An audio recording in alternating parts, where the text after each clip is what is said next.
এবং আপনি হলেন নিশ্চয় আপনি হলেন মহাজ্ঞানী এবং বিজ্ঞানময়। এরপরে আল্লাহ রাব্বুল আলামিন কোরআন কারীম সূরাতুল বাকারার 33 নম্বর আয়াতে বলছেন,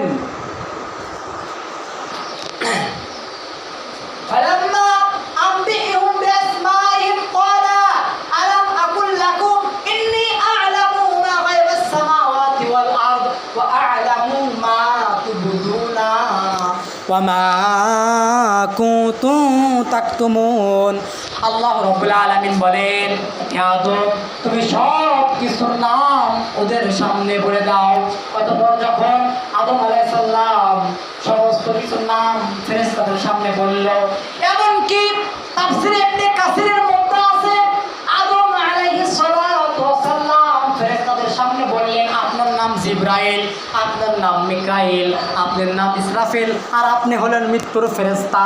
এরকম ভাবে আদম আলাইহিস সালাম যখন বিভিন্ন বস্তুর নাম, বিভিন্ন কিছুর নাম যখন ফেরেশতাদের সামনে বললেন, তখন আল্লাহ রাব্বুল আলামিন ফেরেশতাদেরকে বললেন, আমি কি তোমাদেরকে বলছিলাম না, ইন্নী আ'লামু মা গায়বাস সামাওয়াতি ওয়াল আরদ ওয়া আ'লামু মা তুবদুনা ওয়া মা কুনতুম তাকতুমুন।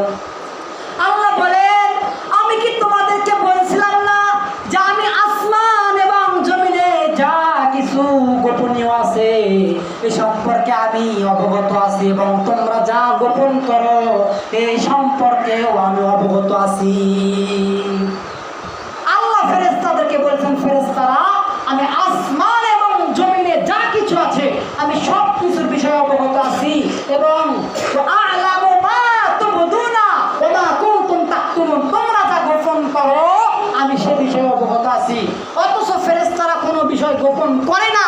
আল্লাহ এটা ধমক দিয়ে ফেরেশতাদেরকে বললেন।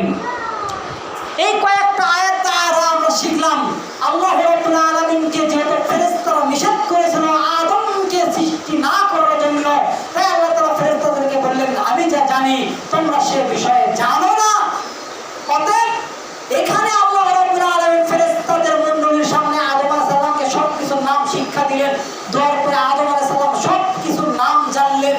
এর মাধ্যমে প্রমাণ হলো সবচেয়ে মানুষের মধ্যে সবচেয়ে জ্ঞানী মানুষ, সবচেয়ে শিক্ষিত মানুষ হলো হযরত আদম আলাইহিস সালাতু ওয়াস সালাম। আল্লাহ রাব্বুল আলামিন আদম আলাইহিস সালাতু ওয়াস সালামকে পৃথিবীর শুরু থেকে শেষ পর্যন্ত যত মানুষ আসবে, যত সৃষ্টি, যত মাখলুকাত, জীব জানোয়ার, কীটপতঙ্গ যা কিছু আছে, নদী নালা, খাল বিল, পাহাড় পর্বত, সব কিছুর নাম আল্লাহ রাব্বুল আলামিন আদম আলাইহিস সালাতু ওয়াস সালামকে শিক্ষা দিলেন, যার মাধ্যমে বাবার সূত্রে এগুলো আমরা কি করতে পারছি, শিক্ষা গ্রহণ করতে পারছি। যেহেতু আদম আলাইহিস সালাতু ওয়াস সালাম ছিলেন সবচেয়ে শিক্ষিত মানুষ, সবচেয়ে জ্ঞানী মানুষ, তাই আদমের সন্তান হিসেবে আমরা এগুলো সব কিছু অবগত হয়েছি। কোনটা কোন জিনিস এগুলো আমরা আদমের মাধ্যমে জানতে পারছি। এরপরে আল্লাহ রাব্বুল আলামিন যেহেতু আদম আলাইহিস সালাতু ওয়াস সালাম ফেরেশতাদের চেয়েও জ্ঞানী হয়ে গেল, দামি হয়ে গেল, ফেরেশতারা আপনার ইবাদতের ক্ষেত্রে তারা এমনও ফেরেশতা আছে যারা ফেরেশতারা যে আল্লাহকে বলছিল যে আল্লাহ আপনার মানুষ সৃষ্টি করার দরকার নাই, আমরাই আপনার ইবাদত করি, তো আমরাই করব, কি সমস্যা নাই। ফেরেশতারা আল্লাহর ইবাদত করে, এমন ভাবে ইবাদত করে, এমন ফেরেশতা আছে ও কিয়ামত পর্যন্ত সিজদায় আছে, ও কিয়ামত পর্যন্ত সিজদায় থাকবে। এমন ফেরেশতা আছে রুকু করা অবস্থায় ও কিয়ামত পর্যন্ত যতক্ষণ সিংহে ভোগ না দেবে ততক্ষণ ওই ফেরেশতা রুকু করবে। এমন ফেরেশতা আছে যে ফেরেশতা সুবহানাল্লাহ পড়তেছে ও কিয়ামত পর্যন্ত সুবহানাল্লাহ পড়বে। এমন ফেরেশতা আছে আলহামদুলিল্লাহ পড়বে। এভাবে প্রত্যেকটা ফেরেশতাকে আল্লাহ প্রত্যেক কাজের দায়িত্ব দিয়েছেন। তার মানে কি, ফেরেশতারা হলো আল্লাহর দাস এবং আল্লাহর বার্তাবাহক আর আল্লাহর দূত। ফেরেশতারা মনে করছে যে আল্লাহ মনে হয় শুধু মানুষকে তৈরি করবে ইবাদত করার জন্য, অথচ আল্লাহ বললেন ইন্নী জাইলুন ফিল আরদি খলিফা, আদমকে সৃষ্টি করলো খলিফা বানানোর জন্য, নেতা বানানোর জন্য, থলা বিশুদ্ধ বানানোর জন্য। আদমের সন্তানেরা একজন আরেকজনের দায়িত্ব এভাবে পালন করবে। শুধু দায়িত্ব নয়, ইবাদত বন্দেগী সহ যাবতীয় কাজের জন্য আল্লাহ তাআলা আদমকে খলিফা বানায়া সৃষ্টি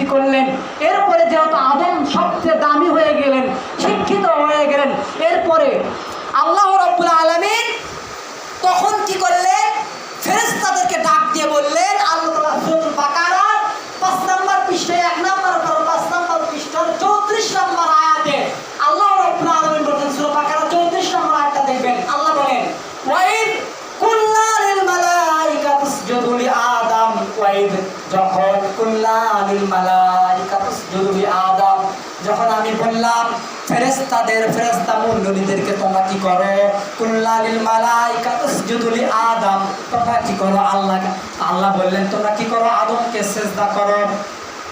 মুসলমান ভাইরা আমার, আল্লাহ যখন আদেশ করলেন, যেহেতু আদম সবচেয়ে জ্ঞানী হয়ে গেল, ফেরেশতাদের যে আদমের জ্ঞান বৃদ্ধি হয়ে গেল, বড় হয়ে গেল, আদম যখন দামি হয়ে গেল, এজন্য মানুষ 18,000 মাখলুক, যে যতগুলো মাখলুকাত আছে 18,000 নয়, আল্লাহর হাজার হাজার মাখলুকাত আছে, যতগুলো সৃষ্টিজীব আছে তার মধ্যে সবচেয়ে দামি হলো মানুষ, সবচেয়ে মানুষ হলো আশরাফুল মাখলুকাত। এজন্য আল্লাহর কাছে যেহেতু মানুষ দামি, আদম দামি, তাই আল্লাহ বললেন আদমকে তোমরা সিজদা করো। ওয়াইদ কুল্লা লিল মালাইকাতু ইসজুদু লিআদম, তখন সব মালাইকা সিজদা করলো ইল্লা ইবলিস, মালাইকাতু ইসজুদু লিআদম ফাসাজাদু ইল্লা ইবলিস, ফাসাজাদু, ইবলিস ব্যতীত সকল ফেরেশতা সিজদা করলো, ইবলিস সিজদা করলো না। এখানে প্রশ্ন আসতে পারে যে ইবলিস তো আর ফেরেশতা নয়, আল্লাহ তো হুকুম করেছেন ফেরেশতাদেরকে সিজদা করার জন্য, ইবলিস তো আর ফেরেশতা নয়, ইবলিস হলো কানা মিনাল জিন, ইবলিস হলো জিনদের অন্তর্ভুক্ত। এখানে আরেকটা বিষয় লক্ষ্য রাখতে হবে, যেহেতু ইবলিস ফেরেশতাদের সঙ্গে ছিল, যেহেতু আল্লাহ রাব্বুল আলামিন ইবলিসকে ফেরেশতাদের সঙ্গে রেখেছিল, তাই ফেরেশতাদের সঙ্গে যেহেতু ছিল, তাই আল্লাহ যখন আদমকে সিজদা করার আদেশ করলেন, অর্ডার করলেন, তখন যেহেতু সমস্ত মালাইকা ফেরেশতা বহু বছর সিজদা করেছিল, তখন ইবলিসের উচিত তখন আল্লাহর আদেশে তখন আদমকে সিজদা করা। এখন এখানে আরেকটা প্রশ্ন আসতে পারে যে এই যে মাজারে যারা সিজদা করে তাহলে তো এই সিজদা জায়েজ, এখানে উত্তর হলো এই সিজদা আল্লাহ যে আদমকে যে সিজদা দিয়েছিলেন, যে সিজদাটা করাইছিলেন, এই সিজদা ছিল সম্মানের সিজদা, তাজিমের সিজদা। আদম যে সবচেয়ে জ্ঞানী, আদম যে সবচেয়ে শিক্ষিত মানুষ, এই প্রমাণ করার জন্য এই সম্মানার্থে আল্লাহ তাআলা এই ফেরেশতা মণ্ডলীকে দিয়ে আদমকে সিজদা করিয়েছিলেন। আর এই সিজদার অন্তর্ভুক্ত ছিল ইবলিস। ইবলিস যেহেতু ওখানে ছিল, তার ওই বাধ্য আল্লাহর এই অর্ডার, আল্লাহর এই হুকুম পালন করার জন্য ও বাধ্য। তাই আল্লাহ বলছেন ফাসাজাদু ইল্লা ইবলিস, ইবলিস ব্যতীত ইবলিস সিজদা করলো না। তখন আল্লাহ বললেন আবা ওয়াস্তাকবার ফাকানা মিনাল কাফিরিন, আল্লাহ বলেন তখন সে কাফেরদের অন্তর্ভুক্ত হয়ে গেল। আবা ওয়াস্তাকবার ওয়া কানা মিনাল কাফিরিন, অতঃপর সে কাফেরদের অন্তর্ভুক্ত হয়ে গেল। এখান থেকে আমরা এই কয়েকটা আয়াত আলোচনা করার মাধ্যমে কয়েকটা শিক্ষা আপনাদেরকে দিতে যাচ্ছি। সম্মানিত মসজিদের মুসল্লিনে কেরাম, আল্লাহ রাব্বুল আলামিন যেহেতু আদমকে সৃষ্টি করতেন খলিফা বানানোর জন্য এবং তার ইবাদত করার জন্য, আল্লাহ যেহেতু একটা আয়াতে বলেছেন ওয়া মা খালাকাতুল জিন্না ওয়াল ইনসা ইল্লা লিয়াবুদুন, আল্লাহ বলেছেন যে আমি জিন এবং মানুষকে সৃষ্টি করেছি আমার ইবাদত করার জন্য, ইল্লা লিয়াবুদুন, আমার ইবাদত করার জন্য। তাই প্রত্যেকটা জিন এবং মানুষের উচিত হলো আল্লাহর ইবাদত করা। আর মানুষের উচিত হলো খলিফা, যারা নেতা তাদের উচিত হলো বিচার ফয়সালা, তাদের উচিত হলো এগুলো ঠিকঠাকভাবে সঠিকভাবে দায়িত্ব নিয়ে, দায়িত্ব প্রাপ্ত হয়ে সুন্দরভাবে সঠিকভাবে ইনসাফ ভিত্তিক বিচার ব্যবস্থা কায়েম করা। এটা হলো খলিফার কাজ, এটা হলো আদম সন্তানের কাজ। এখানে আরো কয়েকটি কথা, মুসলমান ভাইরা আমার, আল্লাহ যেহেতু আদমকে সৃষ্টি করেছেন আর ফেরেশতা মণ্ডলীকে দিয়ে সিজদা করাইছেন, এখানে যারা